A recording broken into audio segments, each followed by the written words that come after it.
Come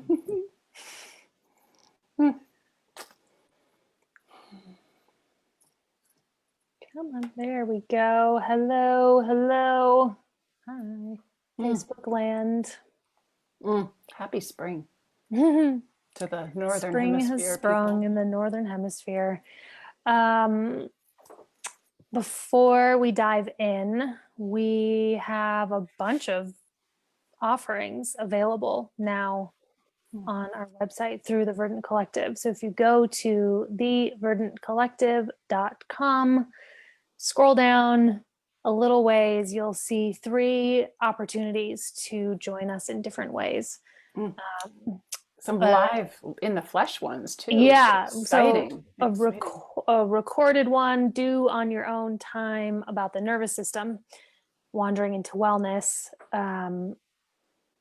Eros ceremony and belonging, which is going to be in person, camping outdoors in June over the solstice, and then Decolonize Your Orgasm, which is an online weekend immersion that we're going to talk about. We're not going to talk about the program today. We're going to talk about Decolonize Your Orgasm today. Why the program?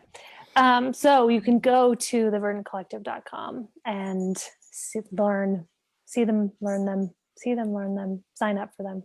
Join us. We'd love to have you join us. We also have our free offering up there as well, 13 days of erotic wellness. So if you're wanting to get more familiar with us and you're not sure about us, that's a great way to start to get to know us. And it's gentle, and it's 13 days. All right. 2 off the rails in 13 days. A lot can happen. A lot can happen. So, Decolonize Your Orgasm. Okay. So I think the first thing we want to say is to at least contextualize this, that this is something we're calling this Decolonize Your Orgasm. And really what we're saying, what we're inviting us all to consider, all of us, regardless of our sex, our gender, regardless of how we present in the world, this is something that's, I think, really an important area of inquiry for every human body at this point. But we are, for our purposes, female bodies, actually bodies that identify as women for this course, no matter how they look or present or what they were assigned at birth. So in this case, for Decolonize Your Orgasm, we're really talking about decolonize your embodiment, decolonize your pleasure, decolonize your relationship with your body. And we're saying this, we're particularly at the Verdant Collective, passionate about this because we recognize that the colonization of largely originally female bodies is the single longest, oldest, most cross-cultural, now global, organized campaign of oppression and violation, subordination on the planet at this point.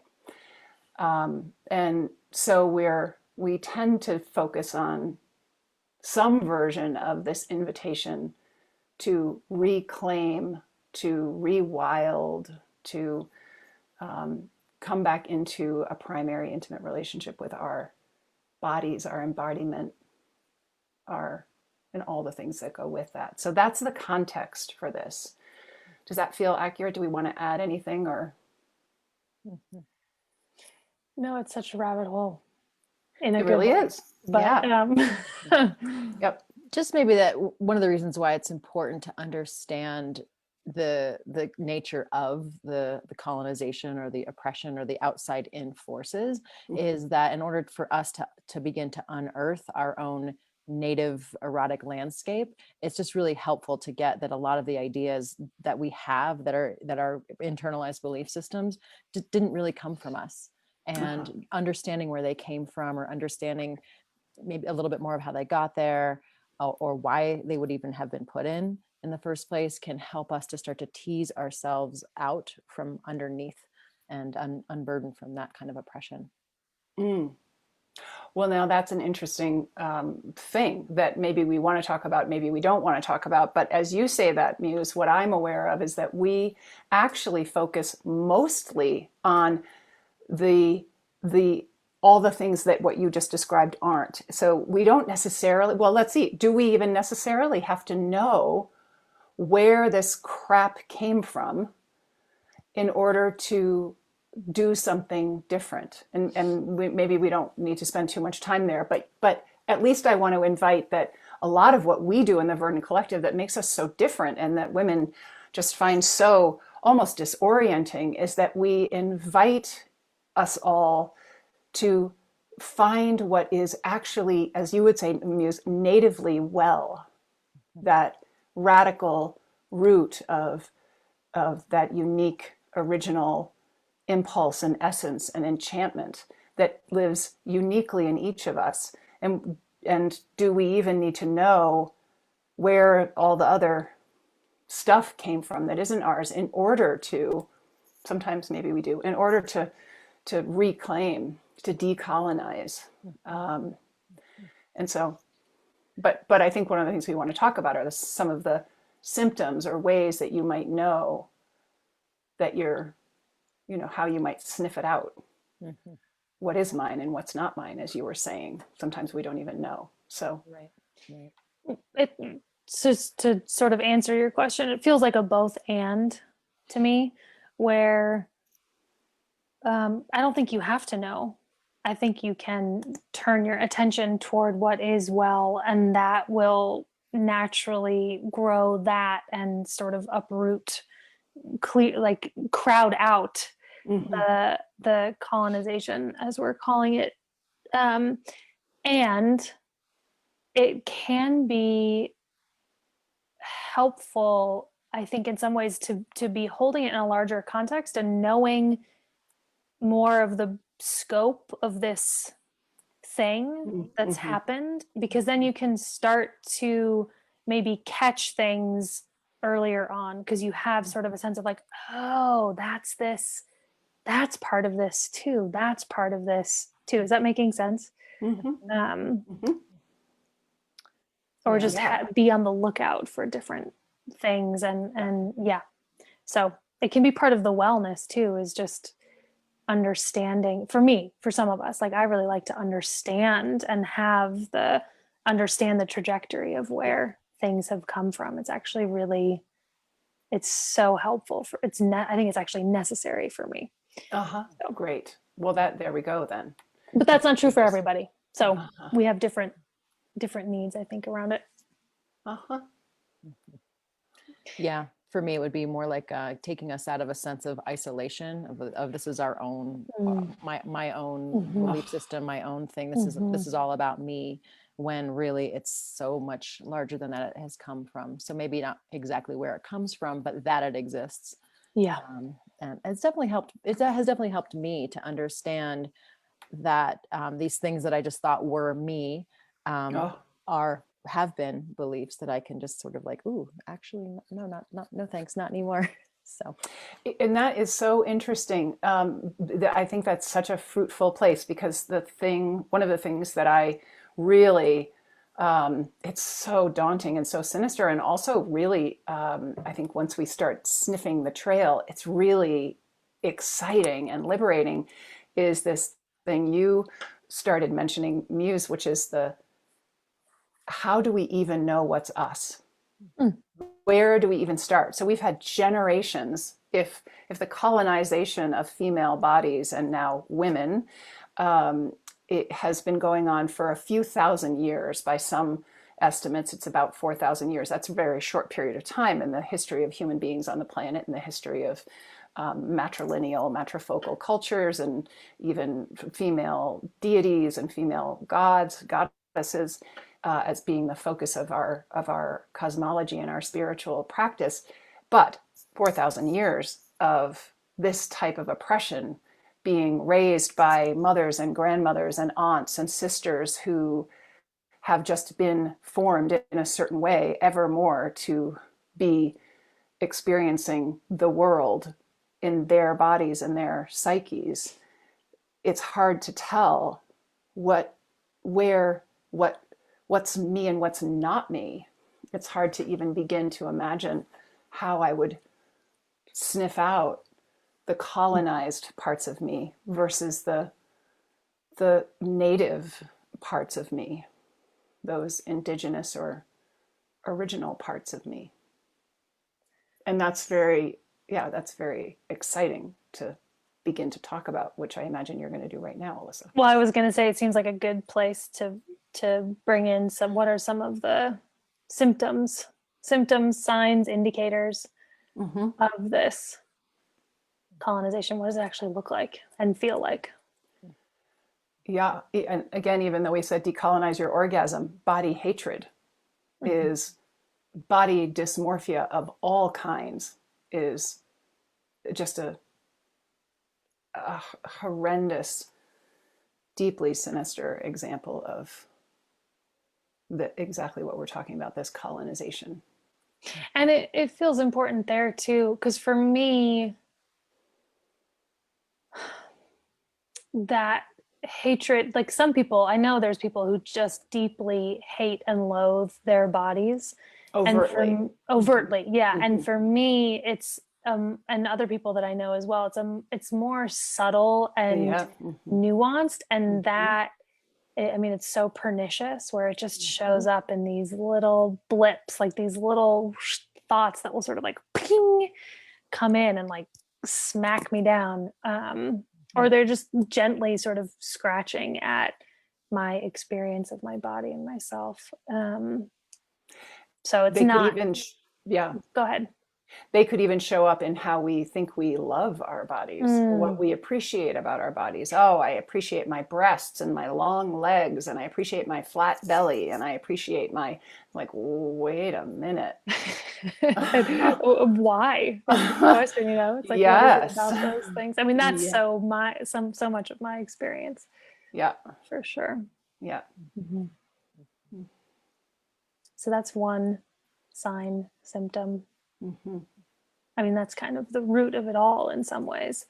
Muse, you were gonna say something.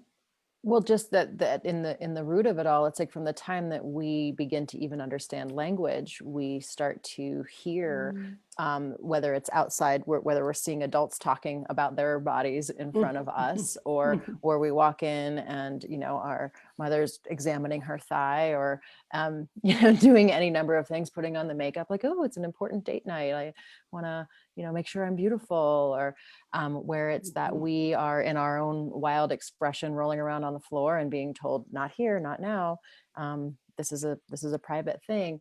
All of these different ways that as we just are coming up in age, we are clipping and getting clipped and getting pruned and getting shaped and getting told. And then, you know, once our world extends from just our family, then into media and into school and into church and into all of these things, that's again really where we start to get the internalized messaging, kids making fun of each other, and so little by little we start to feel like maybe this little part of us isn't right, or this huge part of us would be better if we just didn't really have it or go there, or Yeah. I know this isn't this is less of a ubiquitous experience. We're talking about ubiquitous experiences, but I wouldn't hesitate to say that probably all of us have had some messaging about that would be categorized as what our culture calls slut shaming, which I don't actually appreciate. I don't appreciate that phrase. I understand why we are trying to reclaim slut, but I think it also, I think it's just simply desire shaming or expression shaming that is what has happened to so many of us, and the really overt, like what's the promiscuous behavior of teenage females of dating multiple people or having sex too early, all sorts of air quotes here. That's the overt expression of the shaming of our natural delight and desire and play and power, playing with our power, and I think I would imagine that most of us in this culture have experienced something like that, like, you know, either you're not enough or you're too much. Mhm. Yeah. Other signs and symptoms can get a little more, I mean, the body disgust and all of that is pretty granular. And I think that's something most people can relate to, but I wonder if there are others. Well, let's talk specifically about orgasm, since we did name Yeah, our great. program after it. And one of the things we talk a lot about and teach a lot about in our larger programs has to do with really specifically decolonizing our orgasm, letting it be free and follow its own, decolonizing our pleasure that may or may not lead to this peak experience we call orgasm, but that it has such intelligence if it's allowed to move on its own and explore and find its different cadence. And and just that in this culture, we're taught that it looks a certain way. It starts with flatness, then it's desire, then it's arousal, then it's peak, then it's flatness again. And there's this real rocket ship linear experience that we're supposed to have. And if we're evolved women, liberated women, it looks wild and and it's loud and I'm voracious and I get what I want and I go for it and I, throw my partner down and not afraid to take charge. And my orgasm is big and wild means selfish and all these things. And we know, because we see firsthand, that women's orgasms look so different when they're given the opportunity to just explore and sense their way into something and play with something and back up and slow down and stop and speed up and just so many different things. Which can be disorienting at first to a colonized body. I have so many clients who come and say, I have no idea. I don't even know where or how I would like to be touched, or where or how I would even find pleasure. And so, and a lot of that I think comes from the things that we've seen that are supposed to be true or right for us that don't quite feel right, or that we've tried on, we've performed to the point where it's become this thing where it doesn't feel authentic, and we're left wondering what is authentic. So it's like another sign of colonization, when it's like, gosh, I don't even know where to begin. And so, there we begin by just getting quiet and slowing down and finding even just a little tiny whisper of curiosity. Starting there in this moment.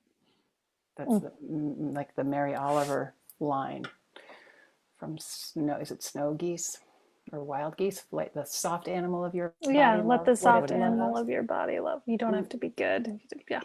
Just this soft. Let's feel what comes up next. Let's trust what comes up next.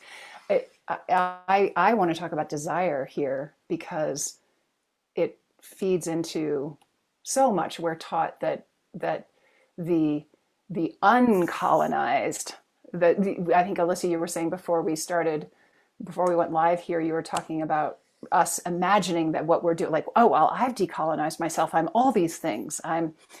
I've reclaimed my body and my sexuality, and really what we're doing is potentially mimicking, or we've just injected or swallowed all these introjects that are that liberated thing I was just referring to. And that we see so many women who come to us and say, I have no desire. I have no desire.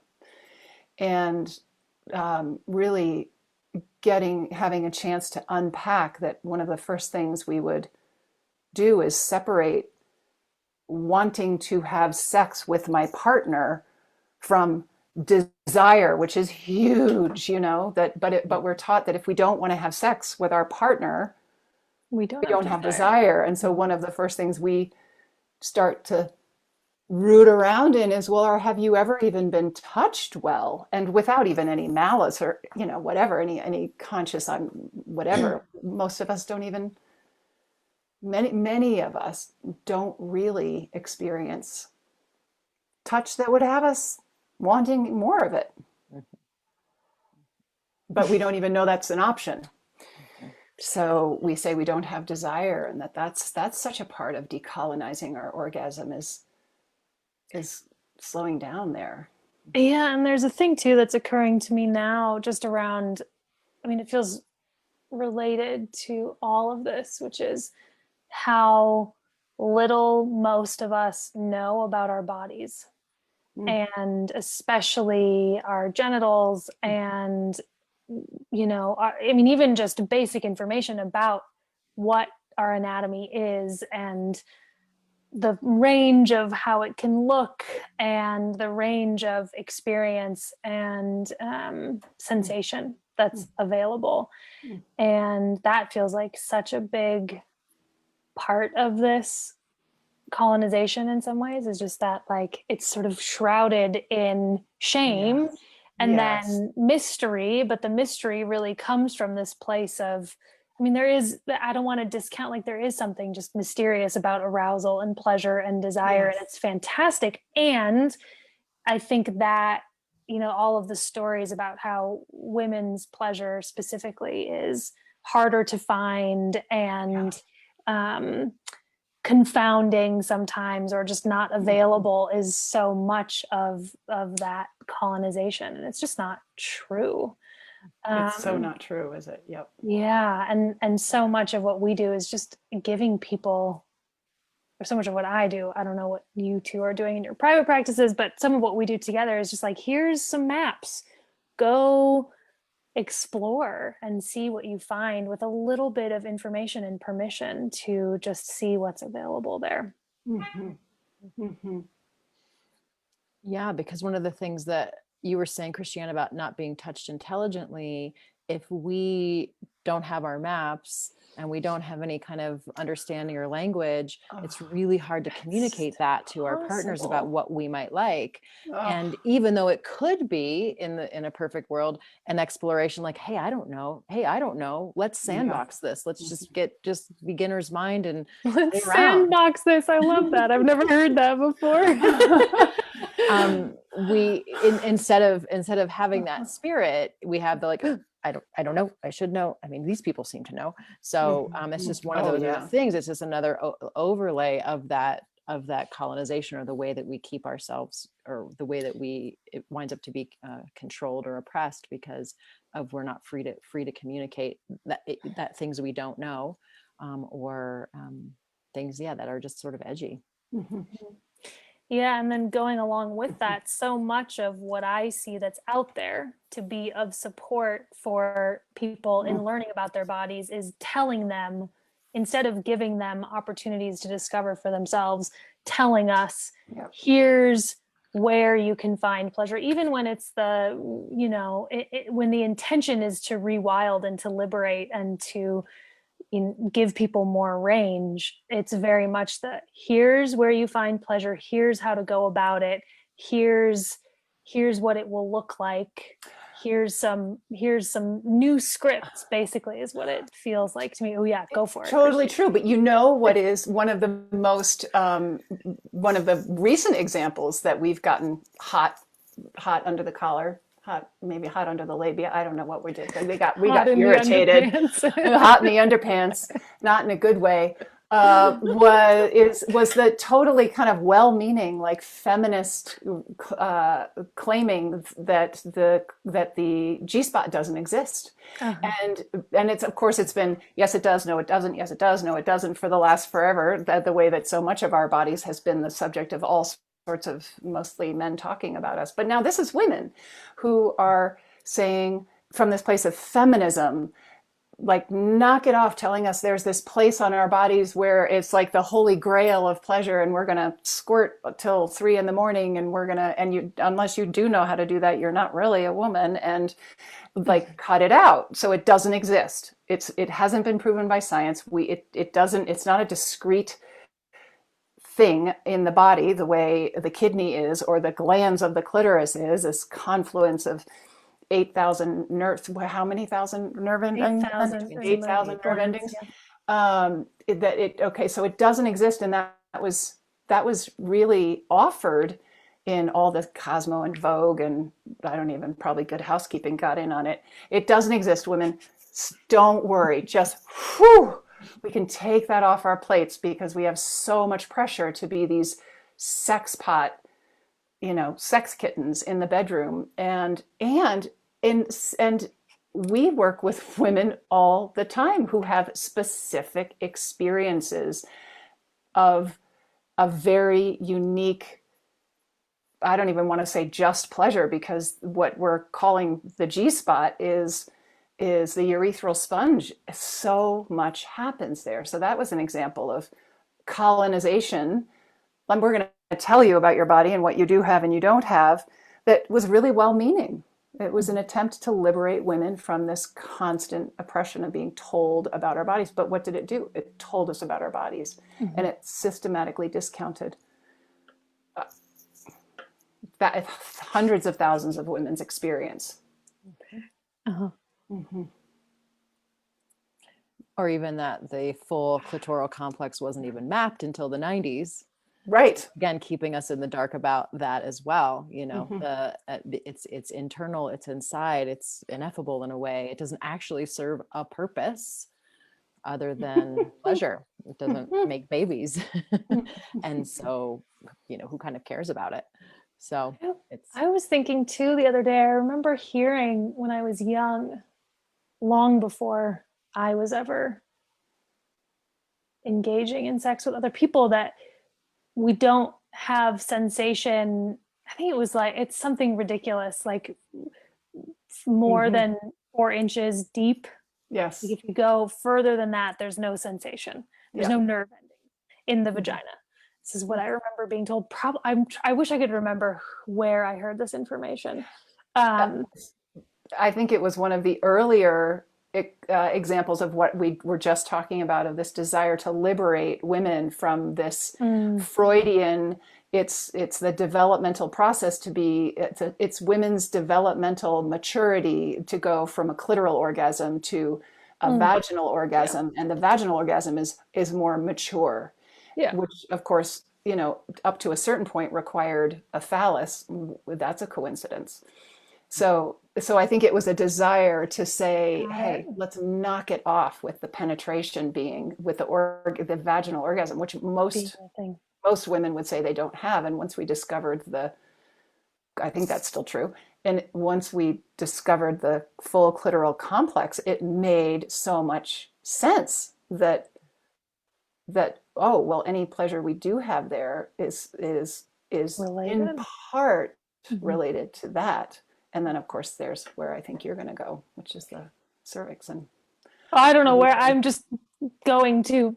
There's lots of sensation. Good Lord. Like, who knows? I mean, I don't always know what it is when it's happening. Yeah. It doesn't necessarily matter, but there's just it's just a load of crap. And I remember, like, I learned that before I was ever having sex with other people. And I remember, engaging with other people, and there's just, it's the experience of it is that it becomes so limiting, because it's like, oh, well, what's the point if I don't have nerve endings, or if there is no G spot, or if there is, like, if these things don't exist, I'm being told these things about my body. It narrows the experience that's available, because I'm not going to even explore if I don't think there's anything to explore. Yep.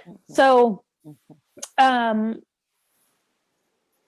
which I'm just trying to figure out, how do we want to land this ship today? Just feeling into, like, the ways to work with this. Like, we're talking about decolonizing your orgasm, and what does that, I mean, it's sort of what we're speaking to here, which is opening up the map of possibilities. That's definitely part of it. But I wonder what else he would say. Well, we could invite anyone who watches this to play the how do I know game. But it's an embodied game. It's not necessarily the kind of let's figure it out thing, but that how do I know game, that we're saying decolonization brings with it this roadmap that is like one superhighway, and it's kind of short, and it's crowded, and there's very little any neurological excitement or exploration or anything.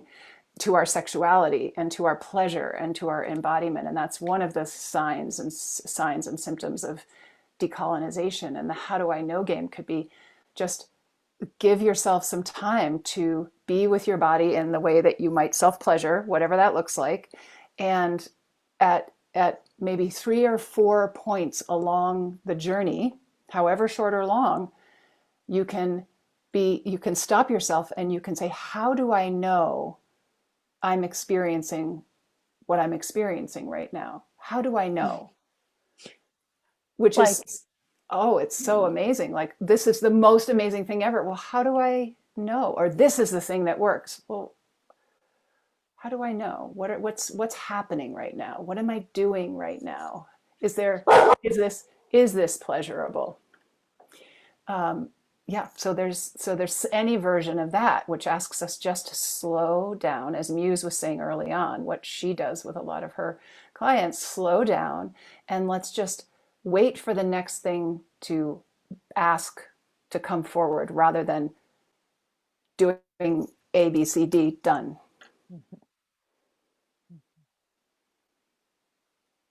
That's a good one. I don't think I've heard that in that framing in that way, phrasing in that way. Yeah, another way to maybe ask that question is what tells me this feels good. Yes. What tells me this Which feels helps good. me take it out of it being just in my mind and into what tells me this feels good, or what tells me this doesn't feel good, or that whole range. Yeah. Yep. Great. Anything else we want to add?